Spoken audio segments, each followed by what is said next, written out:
Hello बच्चों, कैसे हैं आप लोग। उम्मीद करते हैं कि आप लोग ठीक होंगे।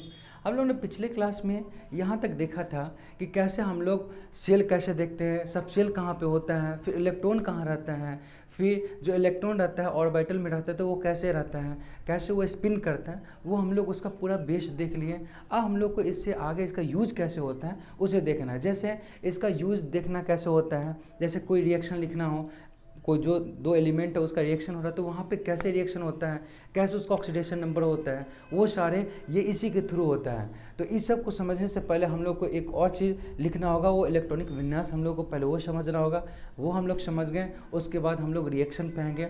हाँ, और एक और बात कहना था कि अब हम मेरा वीडियो रेगुलर आया करेगा, पर डे 12th का वीडियो आया करेगा, जो आपका CBSE बेस्ड पे होगा, ICSE बेस्ड पे होगा पूरा, और उससे भी एडवांस लेवल का होगा। फिर 11th का वीडियो कुछ दिनों के बाद स्टार्ट होगा, और 10th का बोर्ड का आता है, उस CBSE का या ICSE बोर्ड का हो तो उसके लिए भी मेरा 10th का सिर्फ केमिस्ट्री का ये सब का आएगा। ठीक है, तो अब रेगुलर रहने वाले हैं। अब ऐसे नहीं कि हाँ बीच में एक वीडियो बनाए ऐसे चले जाएँ।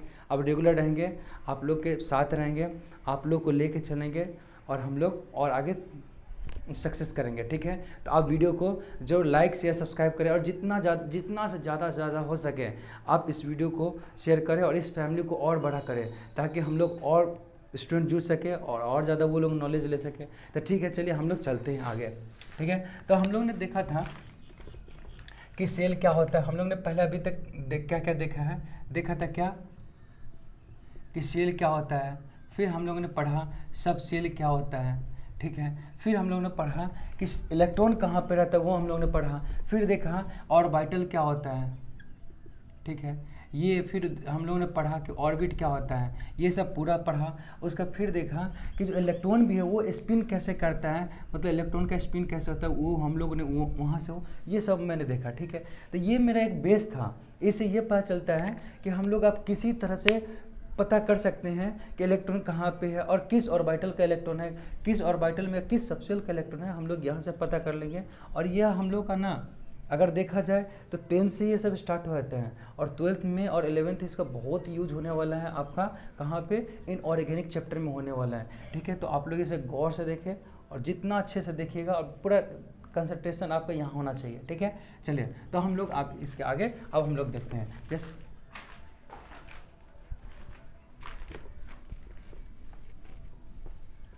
ठीक है, तो इसके आगे हम लोग अब देखते हैं। ठीक, क्या बोले थे, इलेक्ट्रॉनिक कन्फिग्रेशन।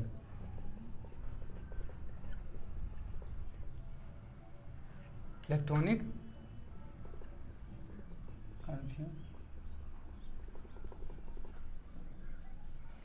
कन्फिग्रेशन मेरे जो हिंदी मीडियम के स्टूडेंट हो उनके लिए भी कोई दिक्कत नहीं है, मैं हिंदी में बोलता रहूँगा। ठीक है, इसका मतलब होता है इलेक्ट्रॉनिक विन्यास। क्या होता है, इलेक्ट्रॉनिक विन्यास होता है, इसका मतलब होता है इलेक्ट्रॉनिक विन्यास। ठीक है, तो देखिए हम लोग को क्या करना होता है, सिंपल करना है। जैसे हम लोग जानते हैं ना कि पीरियोडिक टेबल जो होता है, आवर्त सारणी होता है, उसमें कितने पीरियड होते हैं। अगर गौर से देखिए 7 पीरियड होते हैं ना, सिंपल सी बात है। तो हम लोग यहाँ पे क्या करेंगे मालूम है, हम लोग यहाँ से लेके 7 तक लेंगे, 1 2 3 4 5 6 7, एक एक्स्ट्रा जोड़ दे, कितना 8 कर दिए। ठीक, और अब एक चीज़ आप लोग देखे होंगे कि हम लोग का जो आवर्स यानी पीरियोडिक टेबल उसमें कितने तत्व है। अगर देखिए अप्रॉक्स देखा जाए 118, उससे ज़्यादा भी है, कुछ हैं, लेकिन उन लोग का ठीक से हम लोग का डिटेल पूरा नाम नहीं दिया हुआ है, तो इसलिए हम लोग नहीं देखते। ऐसे प्रॉपर हम लोग 118 तक देखते हैं। ठीक, तो अब देखिए हम लोग ये लिख लिए ना, और हम लोग ने बताया था कि सबसे पहले जो केंद्र होता है, हम लोग ने बताया था ये सेंटर होता है। सेंटर का मतलब यहाँ पे कौन रहता है, प्रोटॉन और न्यूट्रॉन रहता है। ठीक है, और प्रोटॉन न्यूट्रॉन रहता है, इसके बाहरी कक्षा में इलेक्ट्रॉन घूमते रहता है। तो क्या बोलेंगे, फर्स्ट सेल है ना, उसके क्या बोलेंगे, फर्स्ट सेल है। तो फर्स्ट सेल में कौन रहता है, बताए थे यहाँ पे, जो क्या बोले थे एन, ये बोलते इसको सेल बोलते हैं, ये बोले थे एल जो सब सेल होता है।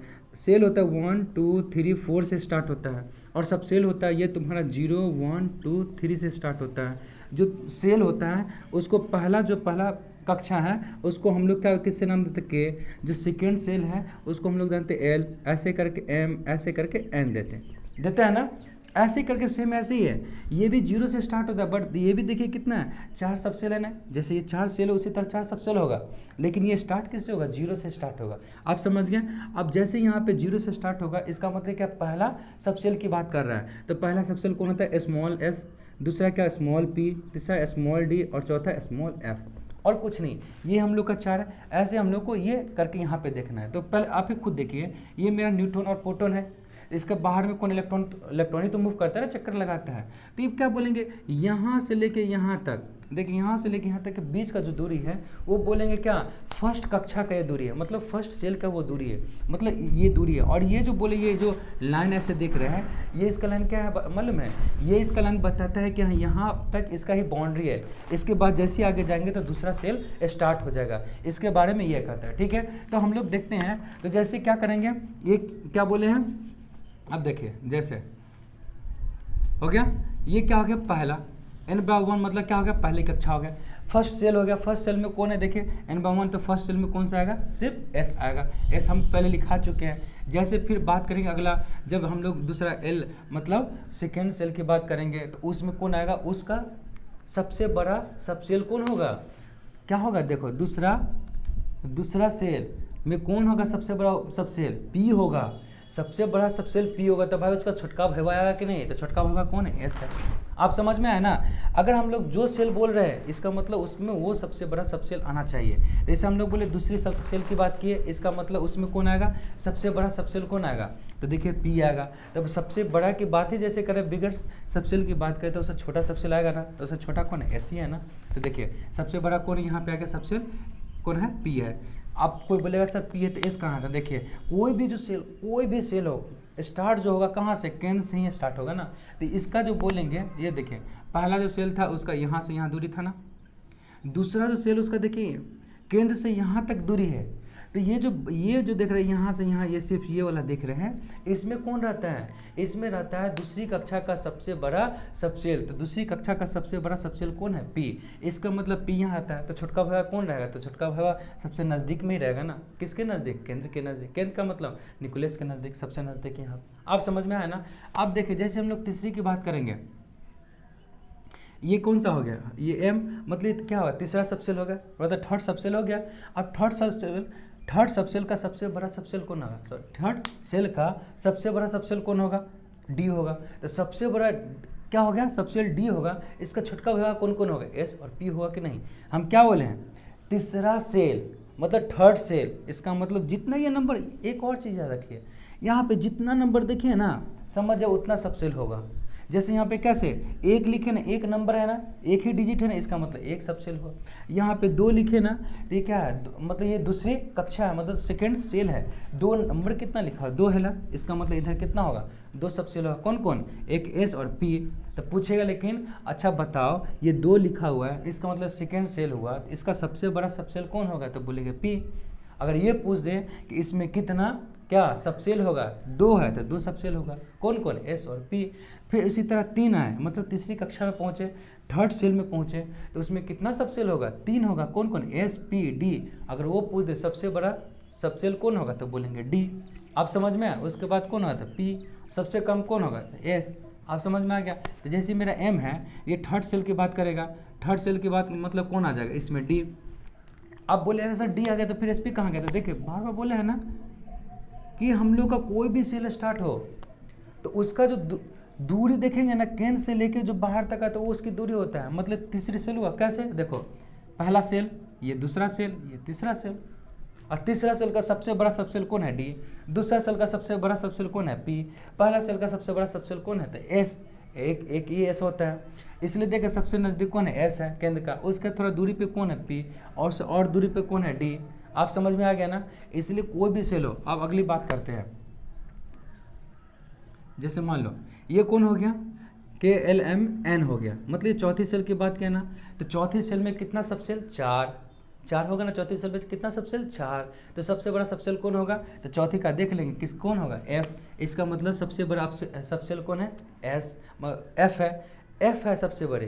कितना नंबर का बात किए, 4। इसका मतलब कितना सबसेल होगा, 4। उसमें सबसे बड़ा सबसेल कौन होगा, F। इसका मतलब छोटका भैया कौन कौन होगा, S P D। आप समझ में आ गया। मतलब जितना नंबर बोले, जो सेल अगर कोई बोल दिया ना कि अच्छा बताओ भाई तीसरे सेल की बात हो रहा है, तो तीसरे सेल में कितना सबसेल होगा, सिंपल देखा, जितना नंबर बोला उतना ही बोल दो। कितना नंबर, 3 बोला था ना, तो 3 बोलो, 3 सबसेल होता है। बोला 3 सबसेल होता है, लेकिन हम तो देखे थे कि तीसरा सेल में होता है वो क्या होता है, डी सबसेल होता है। बोला कि डी सबसेल सबसे बड़ा सबसेल होता है उस कक्षा में मतलब उस सेल में, और उससे छोटा उसका 2 भाई होता है, कौन कौन, एगो एस और एगो पी होता है। आप समझ में आ गया ना, आप किसी का दिक्कत तो नहीं होगा ना। और ये हम लोग बता चुके हैं कि एस में कितना इलेक्ट्रॉन रहता है, ये बता चुके हैं ना किससे, एक तो फॉर्मूला 2n² का नंबर ऑफ ऑर्बिट्स है, इससे पता चल जाए कि किस ऑर्बिट में कितना इलेक्ट्रॉन है, और ये सब तो ऑर्बिट बताएगा ना। तो यहाँ से हम लोग को पता चल जाएगा। एक और तुम्हारा इससे 2l+1 हम बताए थे कि एक ऑर्बिटल में अधिकतम 2 ही इलेक्ट्रॉन होगा। तो यहाँ से पता चल जाएगा कि इसमें 1 ऑर्बिटल होता है, इसमें 3 ऑर्बिटल होता है, इसमें 5 ऑर्बिटल होता है, इसमें 7 ऑर्बिटल होता है। इसका मतलब एक ऑर्बिटल का मतलब कितना इलेक्ट्रॉन, 2 इलेक्ट्रॉन। 3 ऑर्बिटल का मतलब कितना इलेक्ट्रॉन, 6 इलेक्ट्रॉन। 5 ऑर्बिटल का मतलब कितना इलेक्ट्रॉन, 10 इलेक्ट्रॉन। इसका मतलब 14 इलेक्ट्रॉन। यहाँ से ऑर्बिटल से पता चल गया, ये जो फॉर्मूला इससे पता चल गया। और नहीं किसी को मालूम है तो एक आता है number of electrons in orbit, मतलब एक ऑर्बिट में कितना इलेक्ट्रॉन रह सकता है उसे पता चलेगा। तो ये क्या एन क्या है, ये देखो एन क्या, सेल, मतलब जैसे ही पहला सेल रखें यहाँ पे 1 तो पता चल जाएगा कितना इलेक्ट्रॉन होगा। आप समझ में आ गया ना, ठीक है। ये हम लोग देख लिए। अब हम लोग को किस में आएंगे, इलेक्ट्रॉनिक विन्यास में। ये हम लोग को पूरी बेसिक है, बहुत बेसिक है, इसको अच्छे से समझना है, ठीक है। हम लोग नेक्स्ट चलते हैं।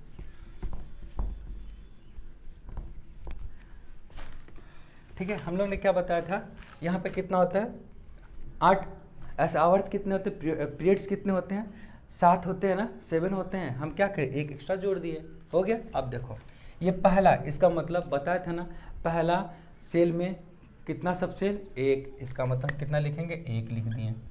दूसरा सेल में कितना सब सेल, 2, देखो नंबर 2 नंबर है तो कितना होगा 2, कौन कौन, 2s और 2p। तीसरा सेल में कितना सब सेल, नंबर कितना आ रहा है, डिजिट कितना आ रहा है, 3, इसका मतलब 3 सब सेल, कौन कौन, 3s, 3p, 3d। चौथा सेल में कितना सब सेल, 4 नंबर है, इसका मतलब 4 सब सेल, कौन कौन, 4s, 4p, 4d, 4f। अब बताए ना कि हम लोग का जितना पीरियोडिक टेबल में जितना एलिमेंट है ना, उसको अगर हम लोग इलेक्ट्रॉनिक विन्यास से लिखते हैं तो हम लोग को सिर्फ 4 सबसेल में हम लोग का काम हो जाता है। इसलिए हम लोग कितने लेते हैं, 4। अगर मान लो फ्यूचर में और सारे बहुत सारे और जैसे मान लो 20-25 ऐसे अगर और एलिमेंट्स की खोज हो जाता है, डिस्कवरी हो जाता है, अगर वो हम लोग का इलेक्ट्रॉनिक ये पीरियोडिक टेबल में अगर उसका रजिस्टर कर दिया जाता है तो हम लोग को फिर उसके हिसाब से फिर क्या करेंगे, F के बाद G लेंगे, फिर यहाँ पे 14 है तो फिर उसमें एक्स्ट्रा और जोड़ देंगे, ये होगा, ठीक है। हम लोग के पास 118 है जिसके कारण ये हम लोग को उसमें हो जाता है। इसलिए हम लोग क्या करते हैं, 4 ही सबसे लेते हैं। अब समझ में आ गया ना। अब देखिए अगला करेंगे, अब 4 लेंगे इससे तो आगे बढ़ेंगे नहीं, तो क्या करेंगे, अब देखिए इसको क्या करें, इसके बराबर कर देंगे, सिंपल है। इसमें क्या है, 5s, 5p, 5d, 5f हो गया। अब क्या करें, एक एक घटाना, जैसे यहाँ क्या एक एक बढ़ाना स्टार्ट किए थे ना, यहाँ से एक एक घटाना स्टार्ट कर दें। 6s, 6p, 6d एक घटा दिए, और अगला 7s, 7p, अगला 8s, 8s हो गया ना। तो कितना आसान है। अब देखो इसको क्या करते हैं, इसको काटेंगे, ये इसको काट दिया, ये इसको काटा, ये दोनों इसको काटा, ये दोनों इसको काटा, ये तीनों काटा, ये तीनों काटा, ये चारों काटा, और ये चारों काटा, काटा ना। अब एक चीज़ में गौर से देख रहे हैं, हम लोग के पास कितना 8 था ना, कितना था 8 नंबर था ना, इसको आप 2 से डिवाइड कीजिए तो देखिएगा ना, हर एक है ना 2-2 काटा है। जैसे देखो ये भी है, यहाँ ये जो काटा है इसे एक किसको, एक ही को काटा है ना, यहाँ भी देखो एक ही को काटा है, काटा ना एक को, यहाँ देखिए 2-2 को काटा है, यहाँ भी 2-2 को काटा है। ये देखिए अगला देखिए, ये तीनों को काटा है, ये भी तीनों को काटा है, ये देखिए चारों को काटा है, ये भी चारों को काटा है। इसका मतलब क्या हो मालूम है, हम लोग 8 को लिखे हैं, हर एक अगर कभी याद ना हो तो ऐसे रख लें कि 8 को लिखे उसको 2 से डिवाइड करें, मतलब हर एक जो काटेगा ना, पहले एक काटेगा 2 बार, 2 काटेगा 2 बार, 3 बार काटेगा 2 बार, चारों काटेगा 2 बार, अब फिर उसके बाद क्या करेगा, खत्म।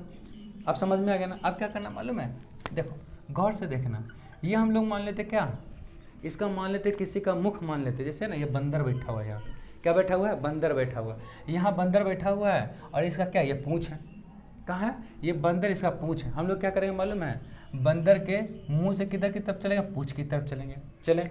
जैसे अब पूंछ के पास आए तो ये तो खत्म, अब फिर कहाँ जाएंगे, मुंह पे। इसका मतलब ये सब जितना देख रहे हैं ना, ये सब जितना आप देख रहे हैं ये सब सारा क्या, बंदर का मुंह है बंदर का मुंह है ना, बंदर का मुंह है, तो मतलब हम लोग बंदर के मुंह से पूंछ पे चले, खत्म। फिर यहाँ खत्म, फिर कहाँ मुंह पे आएंगे, जैसे इधर खत्म ना फिर मुंह पे आएंगे, मुंह पे आए फिर क्या कहें यहाँ आए, खत्म।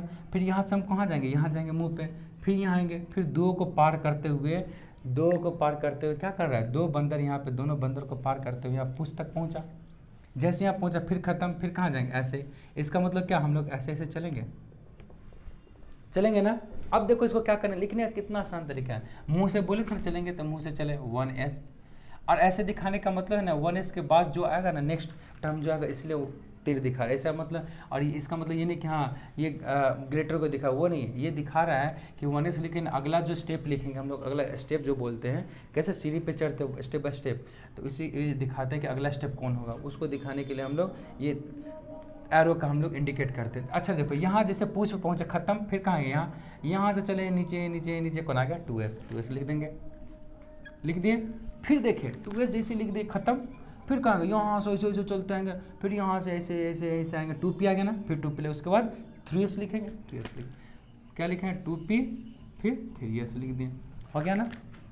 अब जैसे ही देखो 3s लिख दिए खत्म, यहाँ पे पूछ पे पहुँच गए, फिर क्या जाएगा, फिर ऐसे चलेगा, फिर मुंह पे पहुँचेगा, फिर मुंह पे पहुँचते पहुँचते फिर चल रहा, फिर उसका कौन आ गया 3p आ गया, 3p का कौन आएगा 4s, तो पहले कौन लिखेंगे 3p, उसके बाद 4s।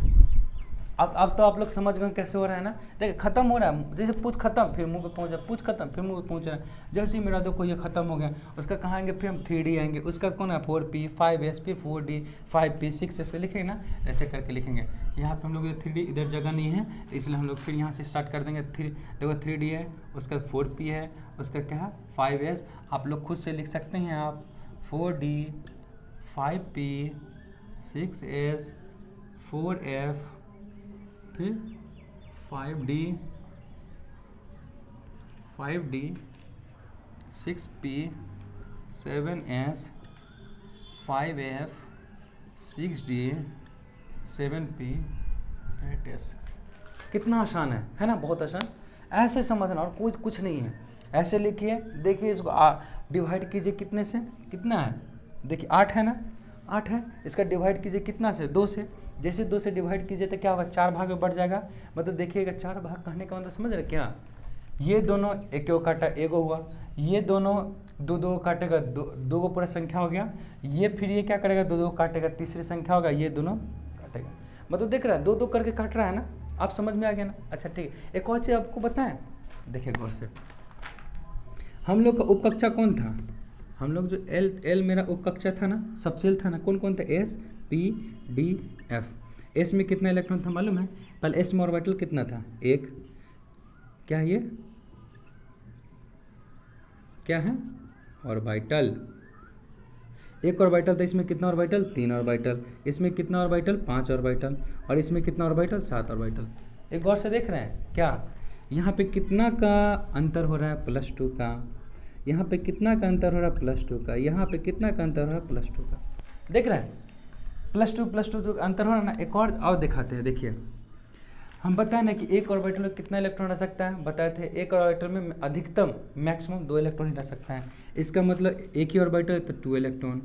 फिर देखिएगा, फिर क्या करना मालूम, यहाँ पे देखिए ये कितना हो जाएगा 6 इलेक्ट्रॉन, फिर ये देखिए 10 इलेक्ट्रॉन, और ये 14 इलेक्ट्रॉन। फिर यहाँ पे देखिए ये क्या हुआ है ना, ये जितना है ना इसका सम में स्क्वायर करते चलिए। यहाँ कितना 2 है ना, इसका स्क्वायर कर दे कितना हो जाएगा 4, फिर यहाँ पे 2 है ना, इसका स्क्वायर कर दीजिए होगा 4, फिर यहाँ 2 है ना, इसका स्क्वायर कर दीजिए 4। कुछ गौर से देख रहे हैं क्या हो रहा है, क्या हो रहा है, देख रहे हैं ना।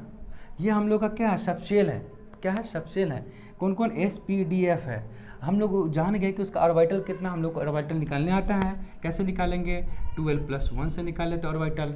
L का वैल्यू जो क्या होता है, इसका अगर वैल्यू क्या होता है 0 होता है, ये 1 होता है, 2 होता है और 3 होता है। ये वैल्यू डालेंगे पता चल जाएगा कि ये 0 पर जो हम लोग का S है, S सबसेल है, उसमें कितना ऑर्बिटल, एक ऑर्बिटल, इसलिए हम इसको S ऑर्बिटल कहते हैं, इसको P ऑर्बिटल कहते हैं, इसको D ऑर्बिटल कहते हैं, इसको F ऑर्बिटल कहते हैं। ठीक, ये हो गया ना। अब देख रहे हो उसका अंतर कितना है, S और P के बीच में ऑर्बिटल की संख्या कितना था 2, देख रहे हैं। फिर यहाँ P और D के बीच में कितना था 2, फिर D और F के बीच में कितना था 2। मतलब देख रहे हैं सब में समान अंतर आ रहा है। जब यहाँ समान अंतर आएगा तो इलेक्ट्रॉन भी यहाँ देखिएगा तो समानांतर से ना बढ़ेगा। हाँ, यहाँ पे जब ऑर्बिटल जब क्या हो रहा है, दो दो से बढ़ रहा है, मतलब यहाँ भी दो, यहाँ भी दो, यहाँ भी दो से बढ़ रहा है। इसका मतलब यहाँ जो इलेक्ट्रॉन जो बढ़ रहा है, यहाँ बढ़ेगा कितना, वो भी तो सामान्य से बढ़ेगा ना।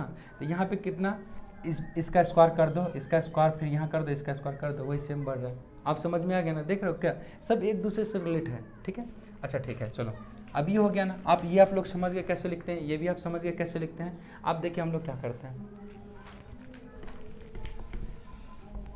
ठीक है।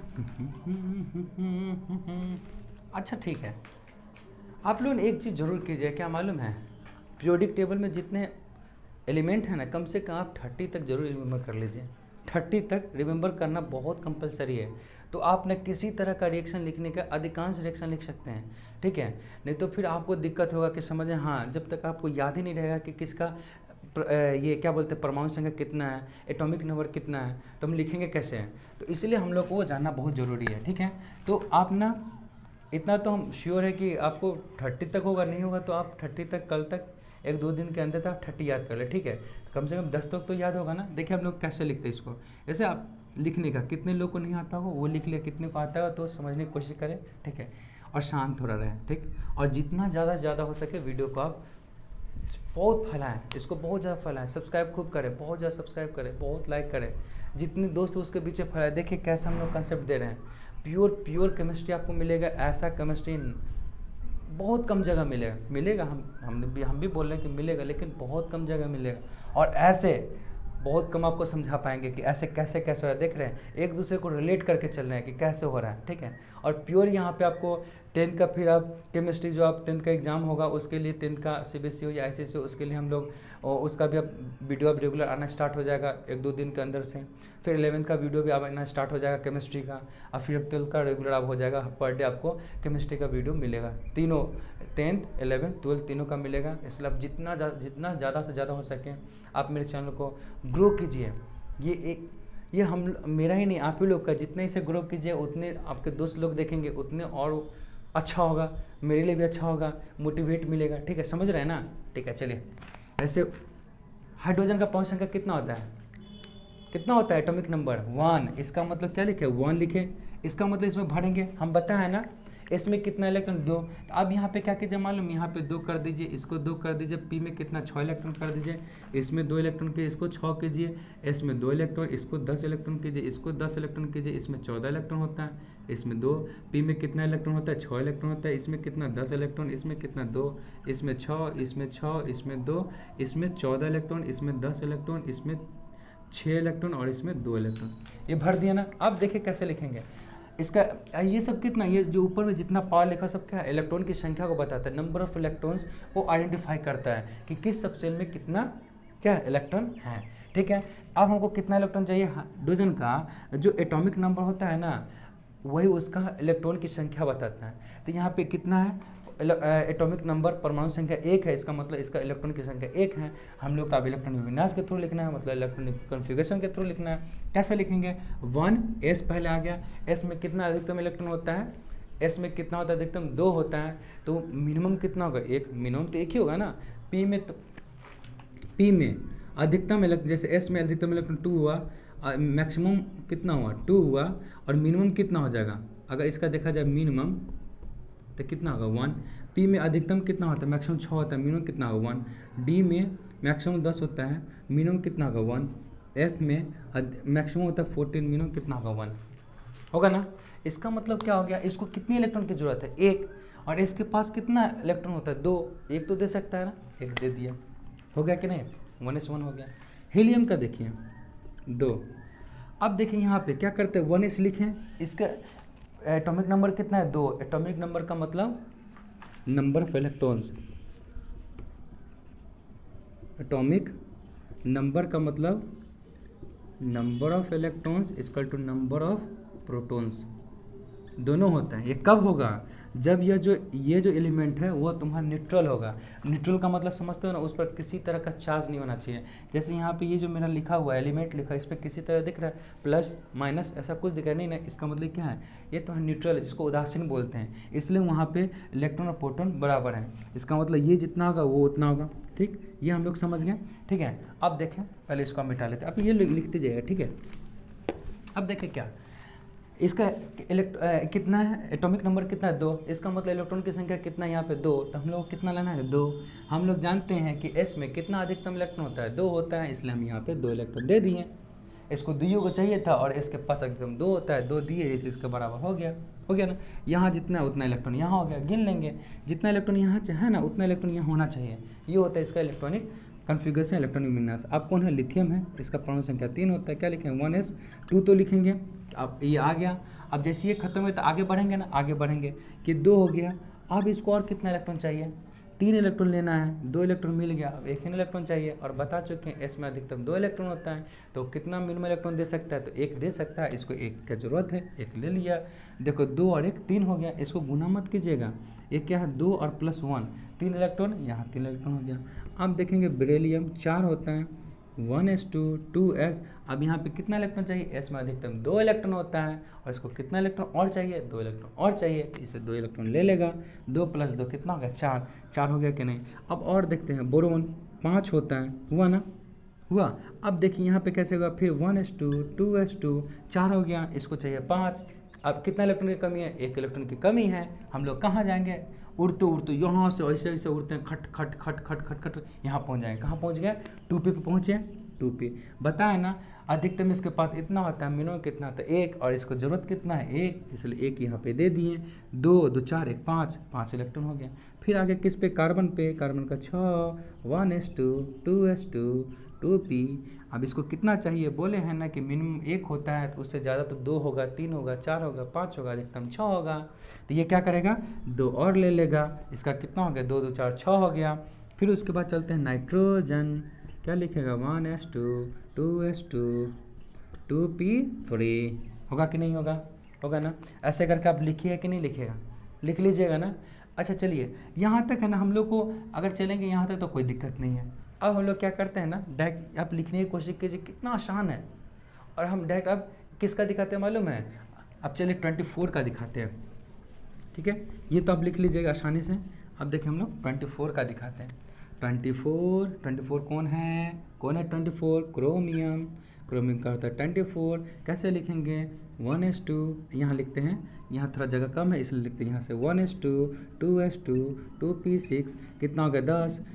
2p6 का कौन है 3s2 3p6 4s2। कितना हो गया, गिनो 2 2 4 4 6 10 10 10 20 हो गया। हमको चाहिए अगला 4s2 के बाद कौन आता है, देखो 4s2 के बाद 3d आता है। यहाँ पे इधर जगह इसलिए 3d कितना चाहिए, यहाँ पे देखोगे तो 4 और चाहिए, 24 है। हो गया नहीं है। ये अगर लिखेगा ना तो नॉर्मल अवस्था मतलब सामान्यतः अवस्था में ये सही है, लेकिन आगे हम लोग आपको पढ़ाएंगे कि जब हम ऑर्बिटल में जब इलेक्ट्रॉन भरते हैं ना, तो कोई ऑर्बिटल खाली हो या वो आधा भरा हो या पूरी भरा हो, तो उसमें ज़्यादा स्थायी रहता है। तो यहाँ पे देखिए डी ऑर्बिटल में कितना इलेक्ट्रॉन होता है, डी ऑर्बिटल जो होता है उसमें कितना बक्सा होता है 5। इसका इलेक्ट्रॉन कितना भरा सकता है 10। तो यहाँ पे 4 इलेक्ट्रॉन है, अगर 1 इलेक्ट्रॉन और इसको मिल जाएगा तो आधा हो जाएगा ना। जैसे ही आधा होगा ये कौन इलेक्ट्रॉन देगा, ये देगा, इसमें भी आधा हो जाएगा, ये भी आधा ये भी आधा, दोनों खुश हो जाएगा। बोला हम तुम भी खुश हम भी खुश, बात खत्म, ठीक है। तो अगर इसको उत्तेजित अवस्था मिले जिसको एक्साइटेड स्टेट में बोलते हैं, कैसे लिखेंगे 1s2 2s2 2p6 3s2 3p6 4s1 3d5। ये दोनों देखो, ये भी s में आधा इलेक्ट्रॉन d में आधा इलेक्ट्रॉन है ना, आधा आधा इलेक्ट्रॉन। जैसे देखो s ऐसी होता है ना, और यहाँ पे d बना 1 2 3 4 हो गया। अब देखो यहाँ पे 1 इलेक्ट्रॉन रहेगा, और यहाँ पे कितना 1 2 3 4 5 हो गया ना। ये भी आधा खुश, भाई चलो हम भी खुश हो गए, तुमको हम कुछ दे दिए तुम भी खुश हो जाओ। तो ये भी खुश हो गया कि नहीं हो गया, खुश हो गया। इसलिए बोलते हैं जो या तो पूरा खाली हो या तो आधा आधा आना चाहिए, या एक आधा एक पूरा फुल हो या दोनों फुल हो, उसमें सबसे ज़्यादा स्थायी रहता है। इसको एक का जरूरत है, एक इसको दे दिया, दोनों हाफ हाफ टनाटन हो गया, ठीक है। तो आज के लिए इतना ही काफ़ी है। आप लोग को वीडियो कैसा लगा, उम्मीद करते हैं कि वीडियो आप लोगों को बहुत अच्छा लगा होगा। आप लोग इसे और देखते रहें, अच्छे समझें, और जितना मैंने बताया इसको और इलेक्ट्रॉन विन्यास आपसे खुद से करने की कोशिश करें। आप साफ तरह का कहीं से बन जाएगा, इसका कल आप शॉर्ट बता देंगे, इसको शॉर्ट में कैसे लिखेंगे जल्दी हम लोग कैसे करेंगे, ठीक है। और वीडियो आप लोग को अच्छा लगा तो ज़रूर इसे लाइक शेयर सब्सक्राइब जितना ज़्यादा हो सके उतना आप करें, और इसे और इस फैमिली को और ज़्यादा बड़ा करें, ठीक है। और आप लोग को 10th 11th 12th का केमिस्ट्री अब मिलना पर डे अब रेगुलर होने वाला है, ठीक है। तो चलिए दोस्तों, थैंक यू सो मच दोस्तों।